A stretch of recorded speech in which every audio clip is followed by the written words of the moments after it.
Beliau adalah seorang teolog muslim, mufti Mesir, pembaharu liberal, pendiri modernisme Islam, dan seorang tokoh penting dalam teologi dan filsafat yang menghasilkan Islamisme modern. Nama lengkap beliau adalah Muhammad Abduh Ibnu Hasan Khairullah. Dilahirkan pada tahun 1849 Masehi di Mahalat An-Nasr, daerah kawasan Sibra Khair, Provinsi Al-Buhairah, Mesir. Ayahnya bernama Hasan Khairullah, berasal dari Turki, dan ibunya bernama Junainah, berasal dari bangsa Arab yang silsilahnya sampai ke suku yang sama dengan Umar bin Khattab. Kelahiran Muhammad Abduh diiringi dengan kekacauan yang terjadi di Mesir.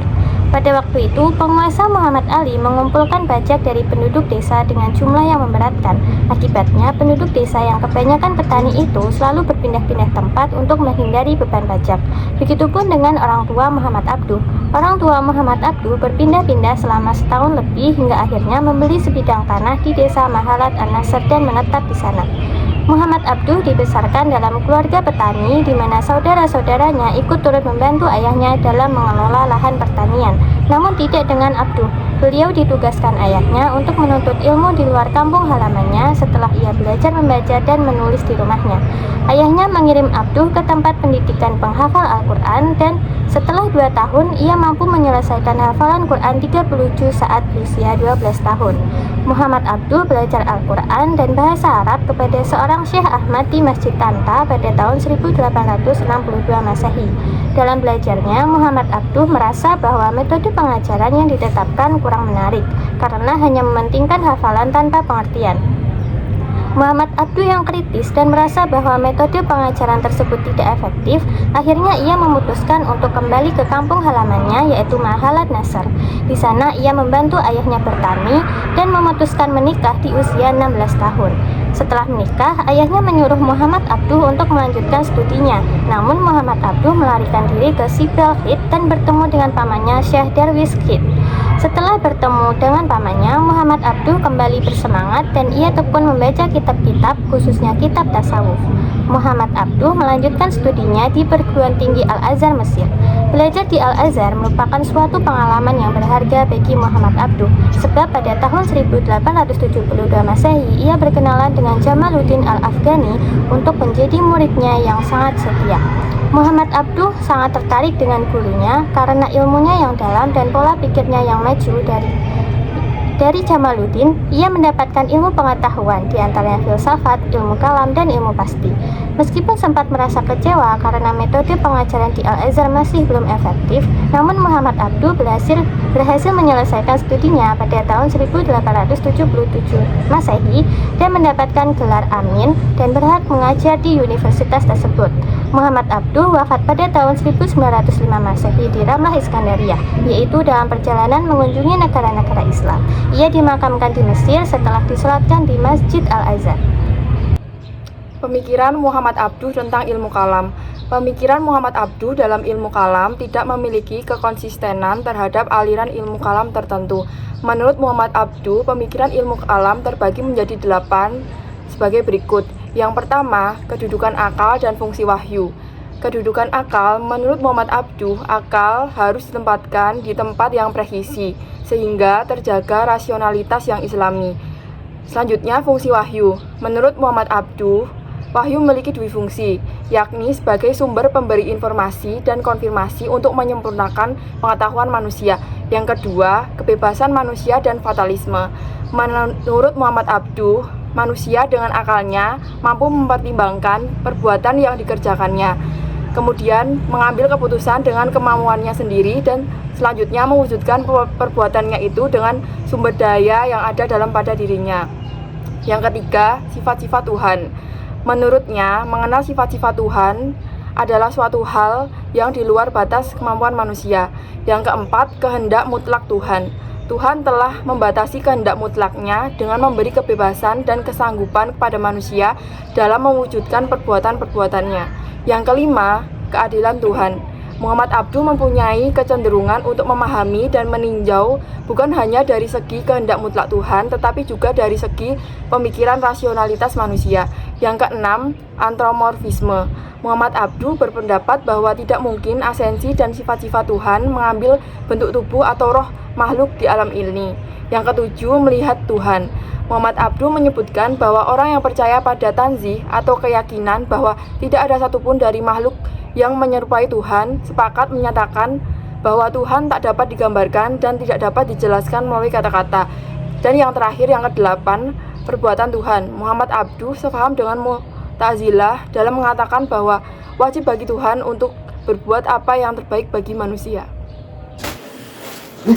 Sejarah perkembangan pemikiran dalam Islam. Para ahli membagi sejarah ini menjadi 3 bagian penting secara periodik, yaitu periode klasik, periode pertengahan, dan periode modern pertama. Periode klasik merupakan zaman kemajuan yang dibagi dalam 2 fase, yaitu fase ekspansi dan integrasi. Dan puncak kemajuan periode inilah yang melahirkan ulama-ulama besar seperti Imam Malik, Imam Abu Hanifah, Imam Syafi'i, Imam Ahmad bin Hanbal. Pada saat yang sama, ilmu kalam pun berkembang seiring dengan kuatnya pengaruh yang masuk dari tradisi pemikiran filsafat Yunani kuno. Kedua, periode pertengahan. Periode ini dibagi menjadi 2 fase, yaitu fase kemunduran, di mana fase ini terjadi desentralisasi dan disintegrasi dalam tubuh umat Islam, dan fase kemunduran yang dimulai dengan zaman kemajuan. Setelah itu terjadi kemunduran lagi pada tahun 1700 sampai 1800 Masehi, dengan runtuhnya 3 kerajaan besar yang merupakan simbol kejayaan umat Islam. 3 kerajaan itu adalah Kerajaan Ottoman Turki, Kerajaan Safawi Persia, dan Kerajaan Mughal di India. Ketiga, periode modern. Periode modern merupakan zaman kebangkitan umat Islam dalam pemikiran filsafat ilmu kalam yang semakin kian berkembang. Ilmu kalam klasik adalah teologi Islam yang pokok pembahasannya lebih cenderung kepada pembahasan tentang ketuhanan. Pembahasan pokok teologis yang terdapat dalam ilmu kalam klasik telah jauh menyimpang dari misinya yang paling awal, yaitu liberasi dan emansipasi umat Islam. Padahal semangat awal dan misi paling mendasar dari gagasan teologi Islam sebagaimana tercermin di masa Nabi Muhammad SAW sangatlah liberatif, progresif, emansipatif, dan revolutif. Ilmu kalam menjadi suatu rangkaian kesatuan sejarah dan telah ada di masa lampau, masa sekarang, dan akan tetap ada di masa yang akan datang. Beberapa aliran yang akan diuraikan adalah Khawarij, Jabariyah, Qadariyah, Mu'tazilah, Ahlussunnah wal Jamaah, Syiah, dan yang terakhir yaitu Syiah. Secara teologis, Islam merupakan sistem nilai yang bersifat ilahiyah, tetapi dari sudut sosiologis, ia merupakan fenomena peradaban kultural dan realitas sosial dalam kehidupan manusia. Ia tidak dapat menghindarkan diri dari kenyataan sosial lain, yaitu perubahan, apalagi dilihat dari pandangan Islam sendiri. Perubahan adalah sunnatullah yang merupakan salah satu sifat asasi manusia dan alam raya secara keseluruhan. Pandangan umat Islam terhadap modernitas Barat dapat dipologikan menjadi 3 kelompok, yaitu modernis, tradisionalis, atau salafi. Sementara dalam Islam, bermula dari kesadaran umat Islam untuk bangkit dari keterpurukan pasca runtuhnya Bani Abbasiyah. Periode modern ini terjadi sejak tahun 1800-an hingga sekarang. Pada periode ini muncul banyak tokoh yang menyerukan ide-ide sekaligus gerakan pembaharuan yang bermuatan visi peradaban Islam. Mereka ini merupakan para pendakwah rasional. Berbicara tentang corak pemikiran kalam modern, tentu saja akan sangat bervariasi sesuai dengan situasi dan kondisi masyarakatnya. Pada masyarakat yang maju, barangkali pemikiran kalamnya cenderung ke arah rasional, yang mengharuskan segala sesuatu dapat bersifat logis dan empiris. Banyak pendapat-pendapat yang timbul pada saat pemikiran kalam klasik, dan pendapat inilah sebagai pijak dasar pikiran-pikiran teologi klasik seperti Khawarij, Murji'ah, Jabariyah, Qadariyah, dan aliran ini berkembang dengan berbagai bentuknya, tetapi masih memperdebatkan prinsip-prinsip dasar dalam Islam seperti Asy'ariyah, Mu'taziliyah, Mu'tadiriyah, Samakan, dan Maturidiyah Badawi. Aliran-aliran pemikiran klasik memiliki kecenderungan ada lebih cenderung berpikir kepada sandaran wahyu yang lebih cenderung menyadarkan pemikiran tersebut menyadarkan kepada akal. Hal ini kemudian berkembang dari waktu ke waktu, senantiasa mengalami pergeseran. Selanjutnya, apakah kalian tahu mengenai tokoh di samping? Beliau adalah Fazlur Rahman yang lahir di Hazara, Pakistan pada 21 September 1919 dan wafat di Chicago, Illinois pada 26 Juli 1988. Beliau berasal dari keluarga yang alim dan tergolong taat beragama dengan menganut mazhab Hanafi. Pada usia 10 tahun, ia telah menghafal Al-Quran, yaitu ayahnya bernama Maulana Shihab Ad-Din adalah seorang alumnus Darul Ulum, sekolah menengah terkemuka di Deoband, India. Meskipun Fazlur Rahman tidak belajar di Darul Ulum, ia menguasai kurikulum Dars Nizami yang ditawarkan oleh lembaga tersebut dalam kajian privat dengan ayahnya. Ini melengkapi latar belakangnya dalam memahami Islam tradisional dengan perhatian khusus pada fikih, teologi diakletis atau ilmu kalam, hadis, tafsir, logika atau mantik, dan filsafat. Pada 1933, Rahman dibawa ke Lahore untuk memasuki sekolah modern.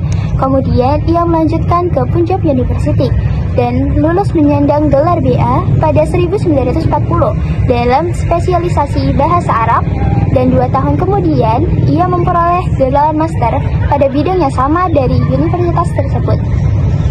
Karena menyadari mutu pendidikan tinggi Islam di India saat itu sangat rendah, Rahman akhirnya memutuskan untuk melanjutkan studinya di Inggris pada tahun 1946. Ia berangkat ke Oxford University di Inggris. Rampungannya di universitas ini, ia menulis sebuah disertasi tentang Ibnu Sina yang diterbitkan menjadi Aficionado Psikologi London Oxford University Press 1952 di bawah bimbingan Prof. Simon van der Burg.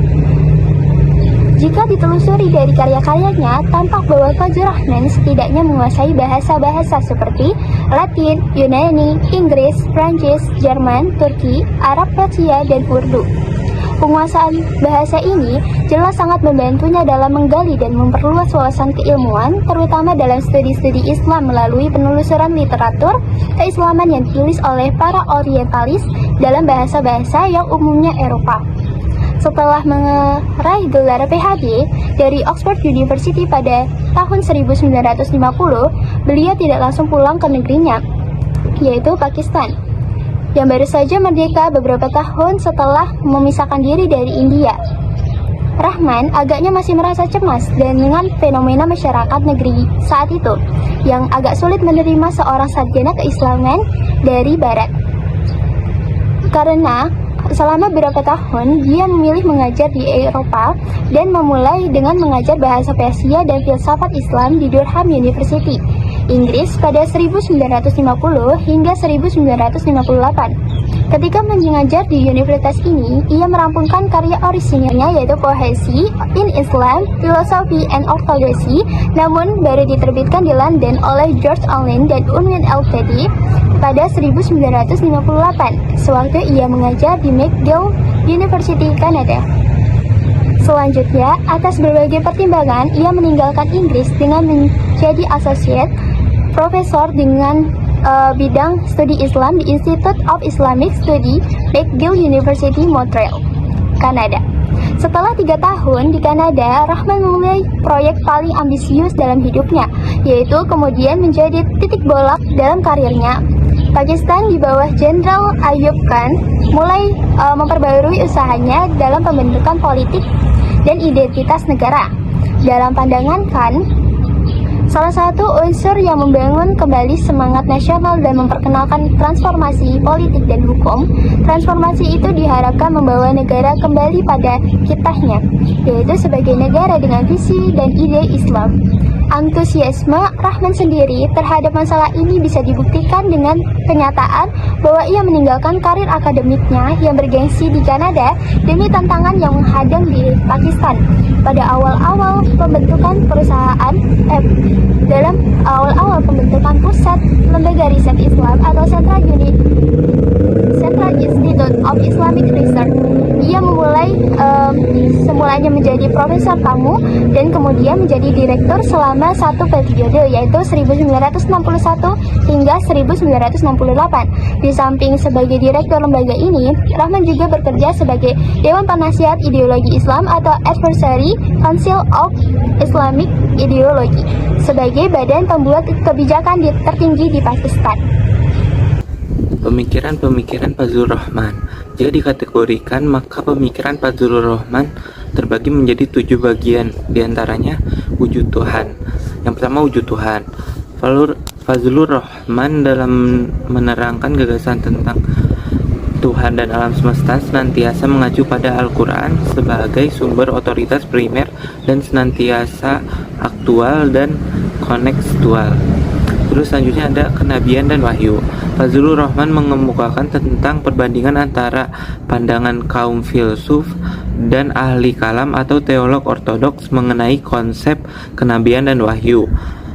Terus yang ketiga ada kedudukan akal dan fungsi wahyu. Manusia merupakan makhluk Tuhan yang paling sempurna dan mulia. Ketinggian, keutamaan, dan kelebihan manusia dari makhluk lainnya terletak pada akal yang dianugerahkan Tuhan. Terus yang selanjutnya ada takdir atau hukum alam. Salah satu fungsi utama dari adanya gagasan tentang Tuhan adalah untuk menjelaskan keteraturan alam semesta. Selanjutnya ada hari akhir. Ide pokok yang mendasari ajaran-ajaran Al-Quran tentang akhirat adalah bahwa akan tiba saat ketika manusia menemukan kesadaran unik yang tidak pernah dialaminya di masa sebelumnya mengenai amal perbuatannya. Alam semesta ada batasnya. Pada saatnya nanti ia akan hancur bersama seluruh kandungannya. Itulah yang dinamakan kiamat. Yang keenam, ada politik dan kepemimpinan. Dalam berbagai tulisannya, Fazlur Rahman menekankan masyarakat Islam adalah masyarakat menengah yang tidak terjebak pada ekstremitas dan ulil amrinya atau para pemegang kekuasaan.